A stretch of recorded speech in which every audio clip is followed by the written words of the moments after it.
Hi guys, welcome back to the channel. This is just a quick one, which is why it's going to miss all the early access stuff, mainly because I want to squish some little bits of truths and lies in this one. So today is the 9th, I think, something like that. Let me just have a butcher's. Yes, today's the 9th. So on the 8th of July there was another, it will still be classed as a bridge strike as such inside Manchester city centre on New York Street, involving a Vantage bus. I'm sure many of you will have seen pictures of this Vantage bus implanted into the building. And for this one I want to squish a few things first. For once, the driver is actually not at fault. And you'll be thinking, from my last bridge strike video where you said there's no excuse, you'll be thinking, well, he's changed his tune. I haven't. There's still no excuse for a bridge strike. However, this is one of them rare occasions where there is an excuse for it. Because the building that this driver has collided with is an overhanging building. The road layout is as such as there's two lanes, one for turning left and one for turning right. The lay-by for the bus stop up the road is exactly the same as this.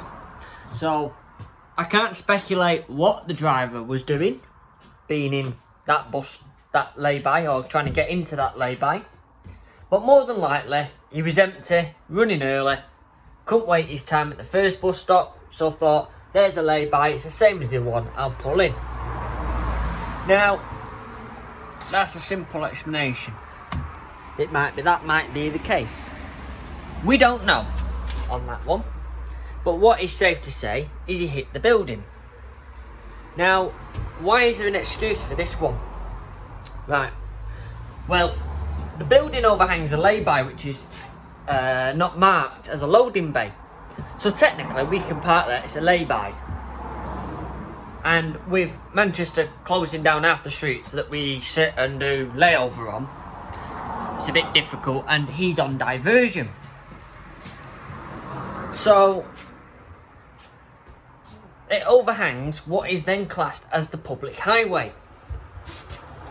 Law states anything that overhangs the public highway less than 5 metres requires a low height sign or warning, like a bridge does.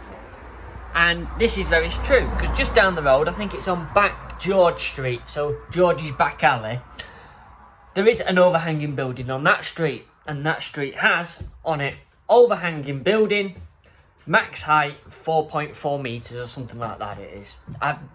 We'd never even attempt to get a bus down there, so I've not really paid that much attention to it, but I know it's there. So, with that said, this building doesn't have a height sign on it. So the driver would presumably, as I would myself and lots of other drivers, presume that it's 5 metres tall. There is no bus that is 5 metres tall. This one that I'm driving today is 4.2 metres, which is 13 foot 10-ish. Some of ours say the same measurements, but 13 foot 11. So I go off that this bus is 13 foot 11 tall. The highest decker that tends to be is 14 foot 6. And 5 metres is 16 foot. Give or take a bit. It's 16 foot 4, I think, something like that off the top of my head. So the driver would presume that his bus fits under that building because it's not signposted as a low overhanging structure. So for this, there is an excuse. He's clearly hit it very slowly. He hasn't exactly done much damage. I went past it after I started work today and went past it. There's not much damage to the building. There was a hole in the bus and it needs a new windscreen. So, who's at fault then for this one?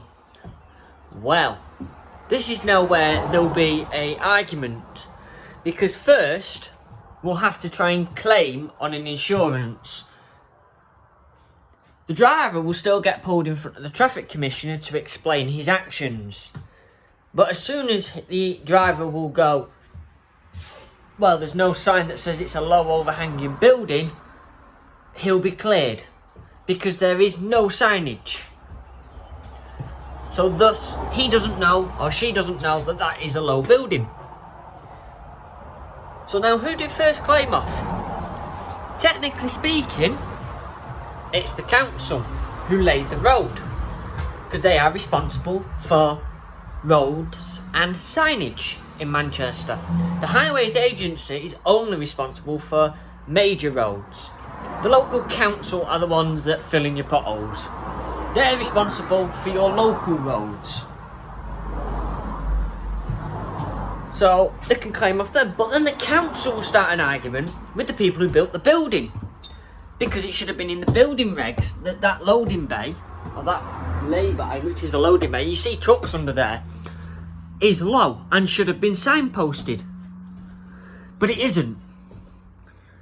So this will start an interesting battle of who's to blame.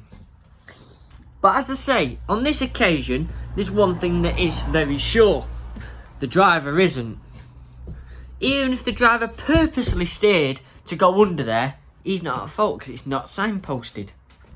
And it is under the Queen's Highway.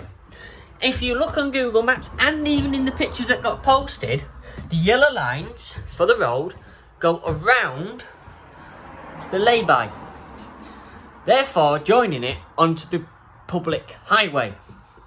There's a dash line to where then there should be the words loading bay, but there isn't. There hasn't been for ages. Thus then just making it a standard lay-by. Now the surface is different from the road. The surface does have... Oh, a river! The surface does have cobbles on it. But so does the bus stop about 100 yards up the road. So you'd probably automatically think, because the building that the bus stop's got under is also an overhanging building. So for this, no, the driver's not at fault. It's still not an excuse really for a bridge strike of some sort, but he's not at fault or she's not at fault. I see lots of comments though about, oh, Manchester's bad drivers. I'm a Manchester driver. Sean's a Manchester driver. Will's a Manchester driver. Loads of us are. Loads of us don't go hitting things. This driver is not a bad driver just because he's hit a building, when the building is not signed as an overhang and not a low one at that. So I think people need to look closer before they start posting comments like Manchester bus drivers and all that shite, because you tarnish everyone there with the same brush. But we're not all with the same brush. I've been tarnished as unprofessional and all sorts, and I don't care what people think, right? But some people do. And I'm petty. I'll argue with you until you've died, you know. You could have died and I'm still stood there arguing with you. But these comments are not nice. But people will still make them. That's the thing. But we're not all bad drivers. This driver that's hit this building definitely is not a bad driver. So it's one of them. Anyway, I just thought I'd give you that little bit of insight into that cock up. I'm sure people will know where it's going. People won't tend to hear what's the final say of that one now, because it will just be sorted out. But needless to say, I think there'll be a new low height sign there at some point. Anyway, thank you very much for watching. Please do join us on Patreon. YouTube join, button's just down below, for early access, extra content, and other stuff. Discount codes for the store which we're still building and stuff like that.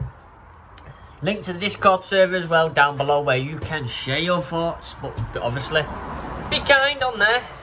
we've got a few people at the moment stretching the boundaries. But be nice to everyone. Don't make any comments against any certain individuals like that one. You know that all bus drivers are bad. These will very quickly get you warned, and then banned. Because you can't make assumptions like that. Also, if you are a driver or someone that works for these companies, be warned that there might be people in there that do work for these companies higher up. There tends to be.